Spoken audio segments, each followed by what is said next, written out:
Hey guys, welcome to today's video where I'm going to be sharing with you my top picks for TV binging. Let's get started.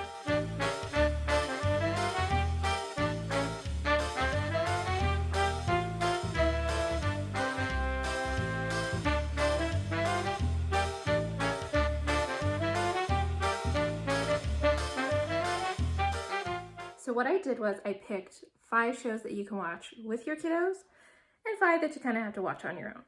So I'm going to start with the kids version, and my first one is actually only 1 season long, and that is the Australian children's show Bluey. It is about a family of Australian shepherds. It is hand-drawn animation, so it's not a computer generated image, but it's really cute. It's a lot of fun. There's a lot of mom and dad humor in it. The dad in particular is he's really hilarious. So it's kind of like Peppa, to where the parents are watching with their younger kids and it's not boring because the animators, the writers have like put in adult humor that's appropriate for kids to hear. So this is definitely my top pick after Peppa, but I feel like everybody's heard of Peppa. This is definitely my top pick to watch with younger kids, but even my 7-year-old will watch it. It's really cute and I highly recommend it. And that one is on Disney Plus, and you can also find episodes on YouTube. My next pick, actually the next 3 are going to be part of the same trilogy, but they are separate standalone shows that kind of intermix in between the 3, and they are incredibly well done. They are all created and written in part by Guillermo del Toro.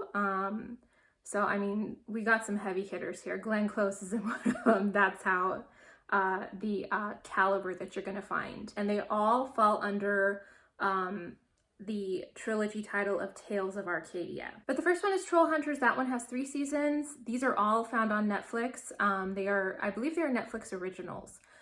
Just incredibly well done. The late Anton Yelchin is in it. The storylines are incredibly well written. It's so funny. And again, you have, Kelsey Grammer's in this.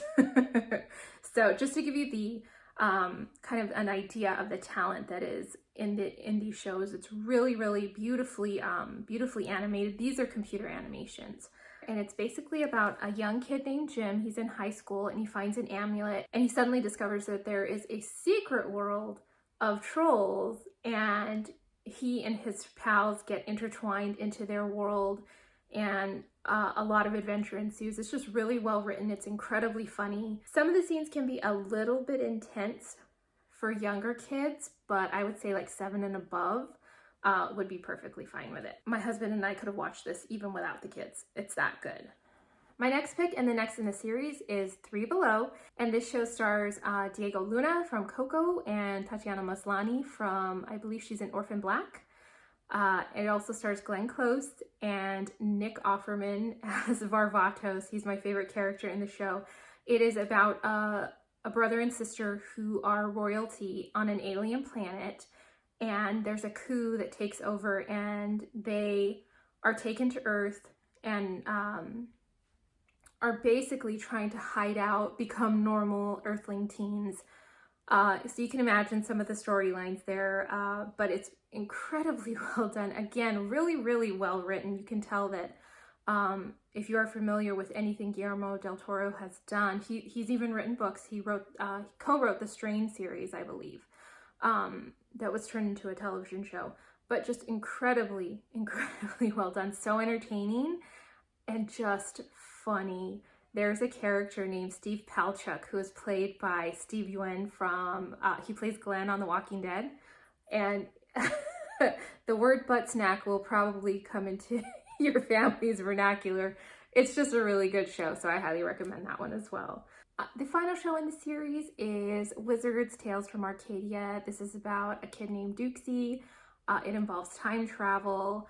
You will hear the voices of Mark Hamill, who does a lot of animated work. You will hear Lena Headey of Game of Thrones fame. She plays Cersei. And also from Game of Thrones, you will hear David Bradley, who plays the very love-to-hate character Walder Frey.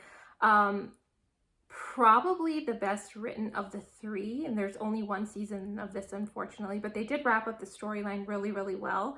And from what I understand, later on this year sometime, we will have a movie, a full-length film coming out to Netflix that is part of the Tales of Arcadia. And I imagine that all three worlds will collide. They kind of intersect a lot anyway. And in fact, the character of Steve Palchuk is in all three shows. So definitely worth your time if you are looking for just kind of like a kickback binge night to have with your kids and you don't want to be bored to tears. This is definitely a series to check out. Highly recommend. All three shows are great. All of them have great storylines, great humor, great animation.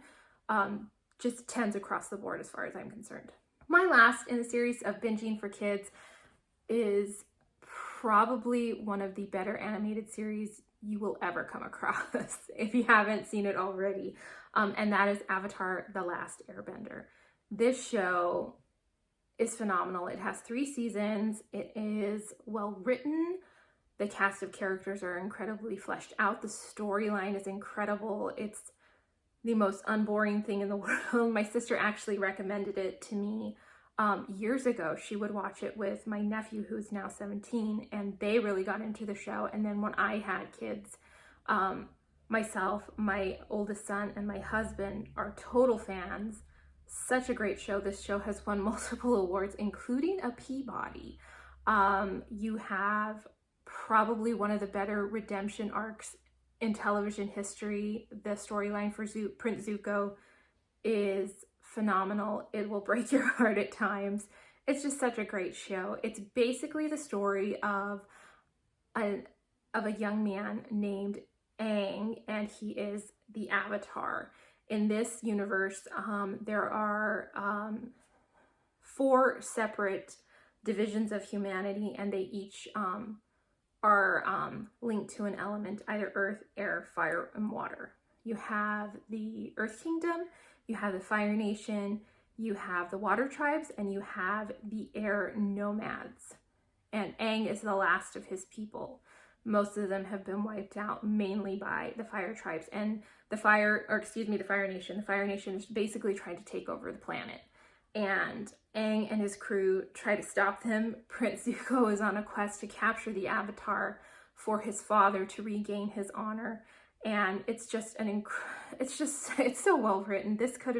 They did turn it into a film that most people hated. I didn't think it was bad, but it certainly wasn't enough to cover the breadth of the storyline from the series. From what I understand, again, Netflix, this is currently on Netflix if you want to watch it, but Netflix is going to be developing a live action version of the show to run as a television series, which it really does need it. If you're not going to make a bunch of movies Harry Potter style, it needs to be a television series. There's just too much to cover. It's so good. It's so good. You do have a lot of humor. Toph is incredibly funny. My favorite character is Uncle Iroh. He's so darling. You will love it. I promise you. If you are looking for a great show to watch with your kids, you cannot beat Avatar. I've never seen its equal personally.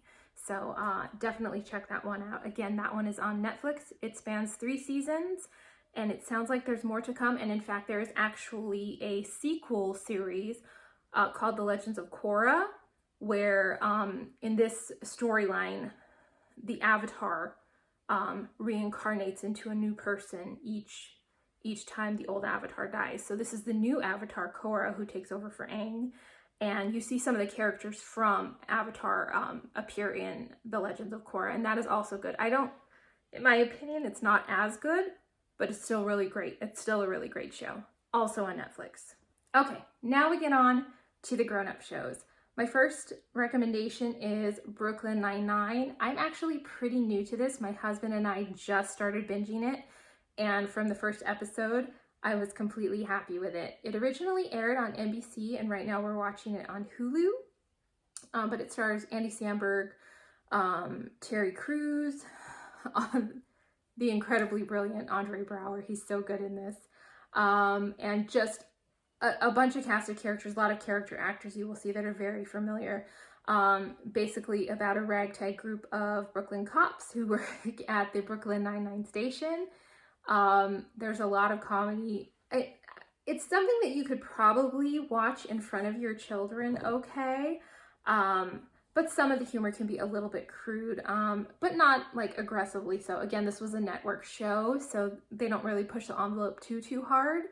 But it's incredibly funny so far. I'm absolutely in love with it. Total win as far as I'm concerned, and there are 7 seasons, so definitely check it out. My next recommendation is Downton Abbey. This show is insanely bingeable. It has 6 seasons. It ran on PBS. Let me see where you can watch it now because I'm not sure. My husband and I watched it years ago. Oh, you can watch it on the Peacock network, which I believe might be a division of NBC. I know The Office is there as well. If you are not familiar with it, I know a lot of people are, but if you are not, it is a British period piece spanning 6 seasons, and it is about the Crowley family who live at Downton Abbey. But it stars Maggie Smith, is probably the most familiar name. Elizabeth McGovern is in it, and you will see guest appearances by Shirley MacLaine, who is fabulous. So is Maggie Smith. They're both, I mean, we needed somebody to balance out Maggie Smith, and they picked a winner when it came to Shirley MacLaine. A very great show, but it follows the Crowley family and also their staff. And it's basically a time in British history where like the old guard was kind of transitioning out. It takes place just before World War I. I believe it starts with the sinking of the Titanic is the beginning of the timeline of the show. And this was when like royalty and title went from being all important to kind of going the way of the past. Obviously, there's still a monarchy in England, but it's not quite the powerhouse that it used to be. And we're seeing the families transition and their struggles during this time. Really compelling. It's almost soap opera-y in how juicy some of the storylines are, but you really do care about the characters. The storyline between Anna and Mr. Bates is probably my favorite, and you don't always like all of the characters. The footman Tom, probably gonna hate for a long time. He does have some redeeming qualities, especially toward the end. But even some of the Crowley sisters, you will not always like Mary, or the heck is the other one's name? Eve? Oh, Lady Edith. You won't like her much either, but you do feel bad for her. Anyhow, I don't want to get too highly involved because I can talk about the show a lot, but it's really, really great show. Again, Maggie Smith, Hugh Bonneville, Elizabeth McGovern, let's see, who the heck else is in it? Michelle Dockery. She plays Lady Mary. Even though you don't always like her, she plays her character incredibly well. Definitely binge-worthy. Again, you could probably get away with watching most of the episodes in front of your kids, but one of the reasons why I chose this as an adults-only show is you really do have to pay attention to storyline, and kids are noisy, so definitely worth a watch. Might start out slow for people who aren't into period pieces, but if you go into it and give it a chance, you will definitely fall in love with the characters and the storylines, especially the staff. In fact, I like the staff better than I like the Crowleys. Their storylines are really, really great, so highly recommend. My next recommendation is a little bit more serious, a little bit darker, and that is The Sinner. You can see it now on Netflix, I believe. So far, it's 3 seasons long. I think the 3rd one just dropped. I have not seen the 3rd season. I've seen the first 2, though. My husband and I will probably start the 3rd one after we finish Brooklyn Nine-Nine. We tend to do one show at a time and just kind of binge all the way through. Such a fantastic show. The storylines do change, and a lot of the actors change in each season, but the one kind of dominant character in all of it is Bill Pullman's character. He plays a psychiatrist, a very troubled one, but the storylines are just so incredibly well written. The first one especially, starring Jessica Biel as a woman who kills a man, and you see it right from the start. There's no questions of who, it's mainly about why, and the storyline goes in places you think you know where it's going, but you have absolutely no idea. It's just incredibly well done, well acted storylines. The second one is about a child murderer and why he did what he did. And these are basically people who, yes, they do horrible things, but you can kind of understand why they did them. And Bill Pullman is just highly, I mean, I've loved him since Spaceballs. He played Lone Star, and I'm used to seeing him in a lot of comedic roles.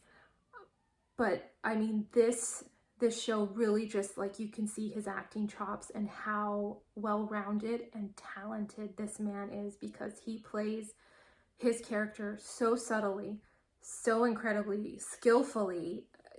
He's riveting. So I highly recommend it. This one you absolutely cannot watch in front of children, because you will see quite a bit of violence, especially the murder scene for Jessica Biel. That it was just heart-wrenching to watch. So definitely do this when the kiddos are asleep, but it's a great show. My last two shows are comedies. This show, again, you can probably, it just depends on how you feel. I personally, once my kids get a little bit older, I'm fine with them watching this show. You just might hear a few F-bombs here and there kind of interspersed. It's not a lot, and it's not like super like vulgar in its use, but it is there. So just keep that in mind. But it is a comedy, and that is Schitt's Creek.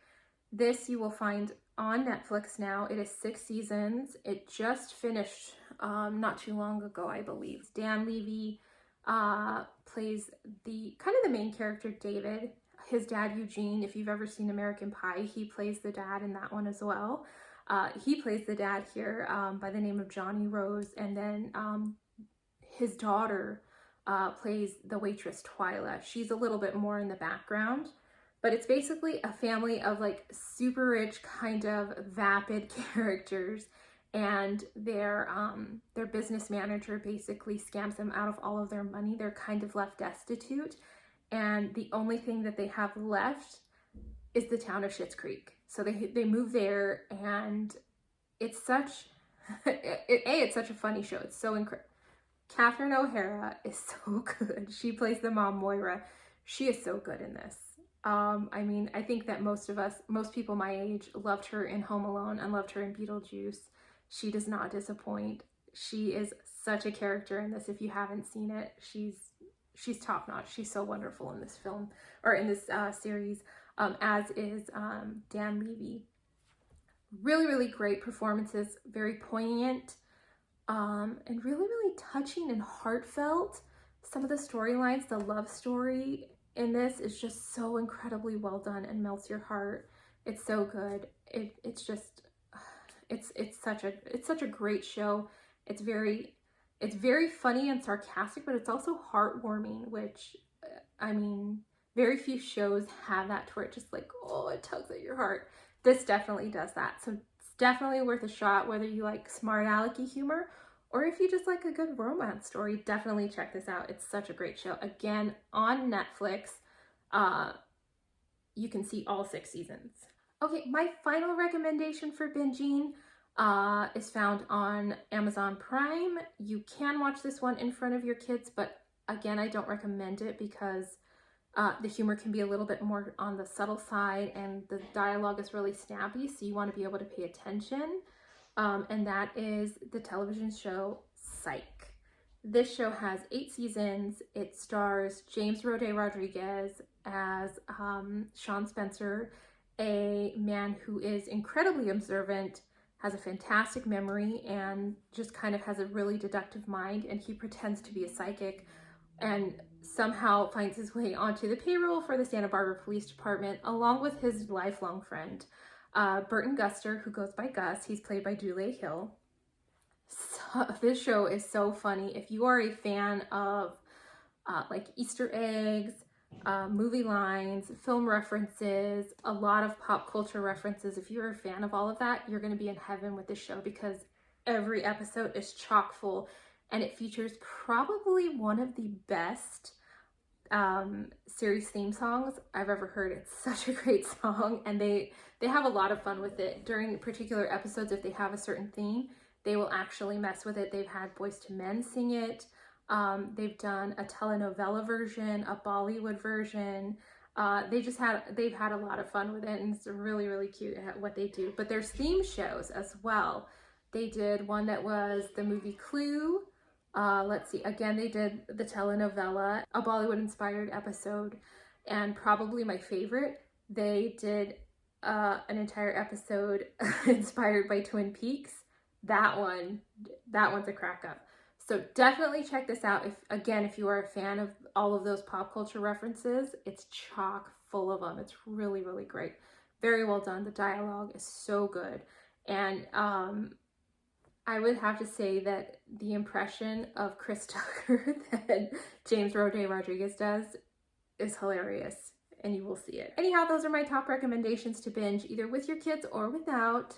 I hope you enjoyed this video, and leave in the comments below any of your favorite bingeable shows. I would love to hear. I'm always looking for ideas from me and my husband at night. We love binging. It's kind of our favorite thing to do together, especially right now, because what else can you do? Anyhow, guys, thank you so much for watching. Please be sure to like and subscribe if you haven't done so already, and I will see you all in the next video. Until then, take care. Bye.